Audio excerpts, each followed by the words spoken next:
Disability news, disability news. It's news and views for you. It's disability news. Today on Disability News, shocking ableist signs, but have we had a response from Boots? Blue badge theft is on the rise, what you can do to prevent it and what to do if you find yourself a victim. Are you sick and tired of carrying on with your day-to-day life when a random stranger just casually asks you, oh, what's wrong with you then? Well, stick around because I have a fantastic solution.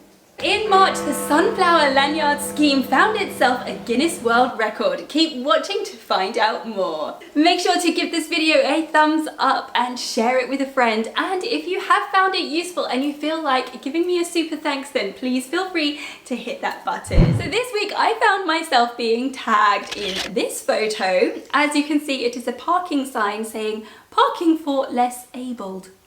What does that even mean? It was actually found in the Boots store car park in Norwich. If you don't know what Boots is, it's a chemist. They tend to be quite large out of town kind of stores. There are some in towns and they do all sorts of wonderful things. I like a good peruse in Boots. They do, you know, shampoos, toiletries, chemistry stuff, and it's a very well-known, well-respected, very old school shop that's been around for many, many years. So when I saw this sign, I was shocked to the core. A place that is trusted like Boots, they kind of lead by example in that kind of respect. And I was thinking, if you know, one massive superstore sees this, another one may follow suit. Anyway, lots of people took to social media. There were some fantastic posts which I'll be sharing on the screen now. People really highlighting how awful and how wrong this wording is.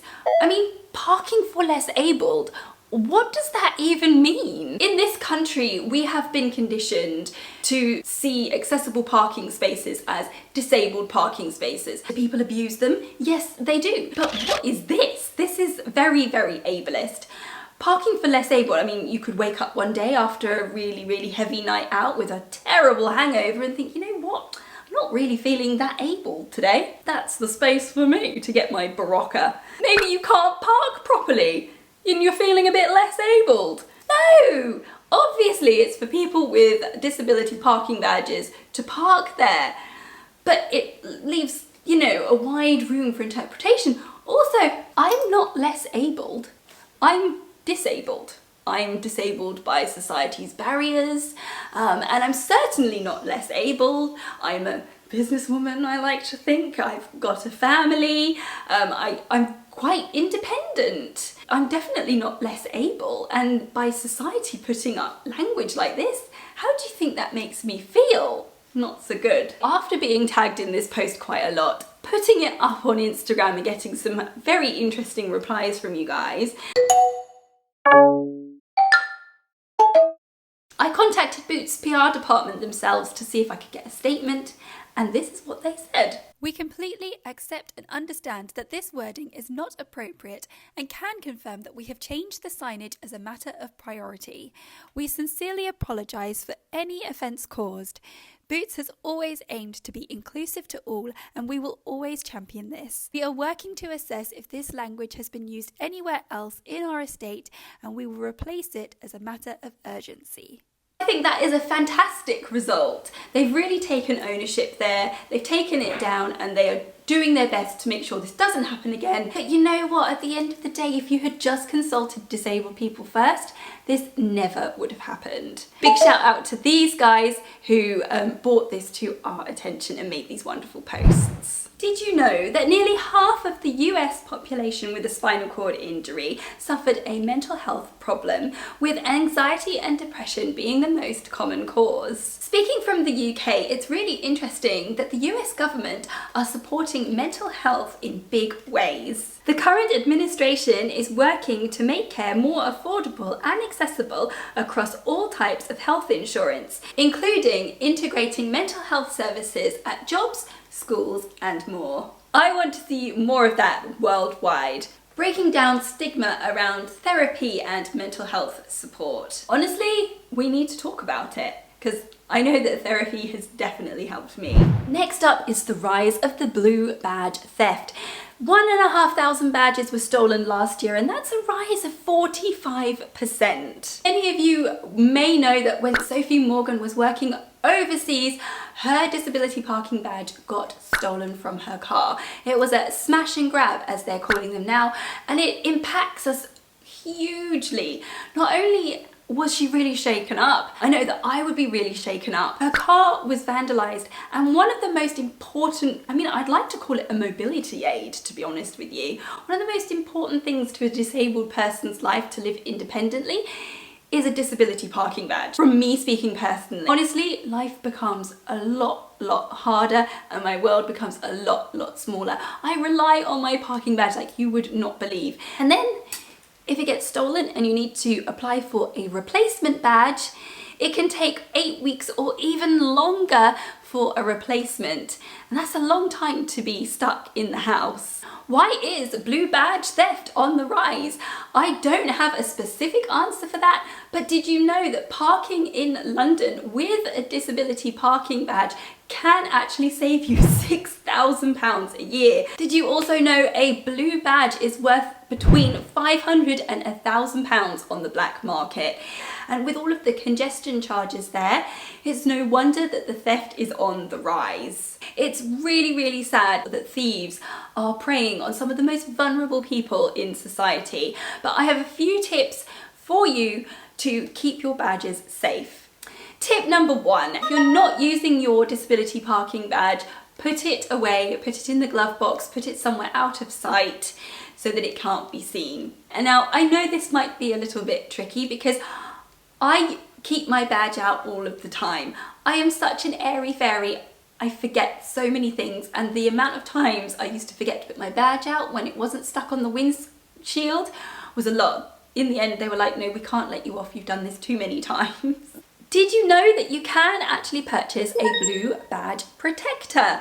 It looks like kind of like a bicycle lock that you can attach to your steering wheel, and you can slot your badge in there. These are actually Met Police and Council approved. You can purchase these in Halfords and on Amazon as well.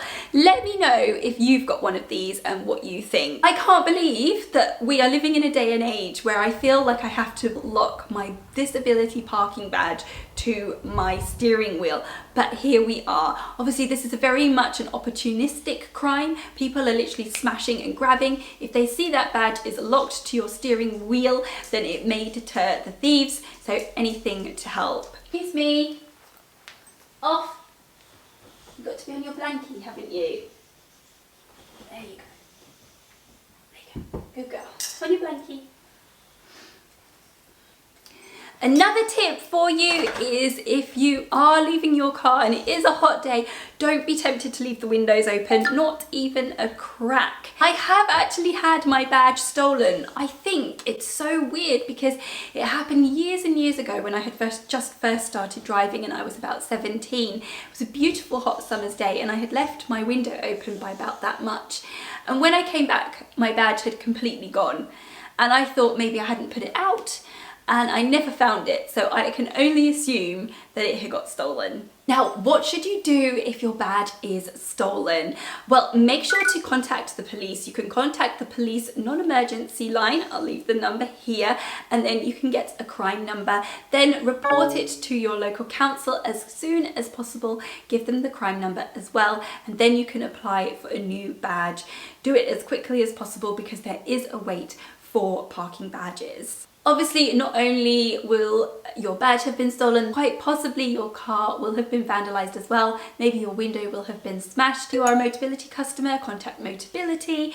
Or if you're not a Motability customer, then you can contact your insurance company or take your car to a local garage if you don't want to go down the insurance route. Let me know down below if you have got any tips for keeping your disability badges safe. Also, if you are enjoying this video, please do give the thumbs up and let me know in the comments. Now, I'm sure every disabled person has experienced this, especially people with visible disabilities. You're at a party, you're vibing, you're having fun. Someone then just wants to kill the buzz and asks you, why are you in the wheelchair then? Or Or you're getting stamps, maybe buying eggs, maybe you're in the library minding your own business and someone comes up to you and says, "Don't mind me asking, my uncle's in a wheelchair. Why are you in a wheelchair?" It's all happened to us. And you know, some people are fine with it, some people not so much. Especially when you're going about your daily life, right? Well, this morning I came across an account on Instagram called the Catchpoles, who are two disabled parents who do illustrations and bits and bobs like that. But I have found that they have done these really cool cards that you can print off or you can purchase from them, which would be great because you can support their work. You can hand out these cards and they will give the person a website or a QR code that they can scan and it will take it to the website. On that website are lots of people explaining why we may not want to be asked, "Why are you in a wheelchair then?"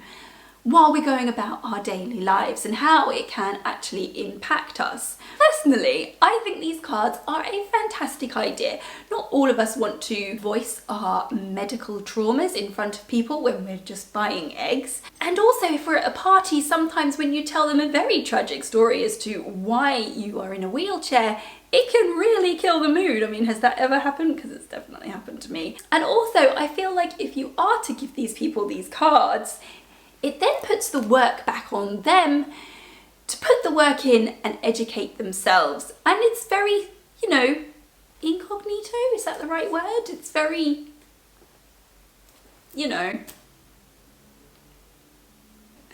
Let me know what you think, or have you downloaded the cards, or have you even used the cards? I'd love to know. This next story is a fantastic little story. Did you know the Sunflower Hidden Disability Lanyard Scheme has now entered the world record for the longest lanyard ever? They reached this record on March 17th, which is actually Daisy Bell's birthday. If you don't know what the Sunflower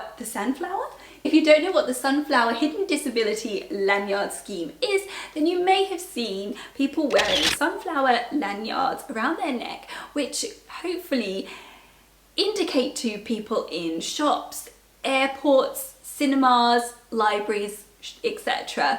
that the person has a hidden disability and may need extra time or support when going about their daily life. I actually thought that this was just a UK thing, but I have actually spotted them in Australia and I believe they're in Hong Kong and other places as well. Let me know if you've spotted them in any other countries down below. Now, the longest lanyard stretched around Cop End of Liverpool Football Club, Anfield Stadium. It reached a whopping 3,784.50 metres. Each metre represents one of the 867 hidden disabilities. Great job to the Sunflower Lanyard Scheme. Now, if you have any hot topics, disability news that you would like me to cover in my next disability news story, then please feel free to either comment it down below or probably best to DM me on Instagram. The weird, the wonderful, I would love to cover it. If you enjoyed this video, I think you will enjoy this video. Make sure to give this video a thumbs up and share it with a friend. Thank you so much for watching and I look forward to seeing you in my next one. Bye!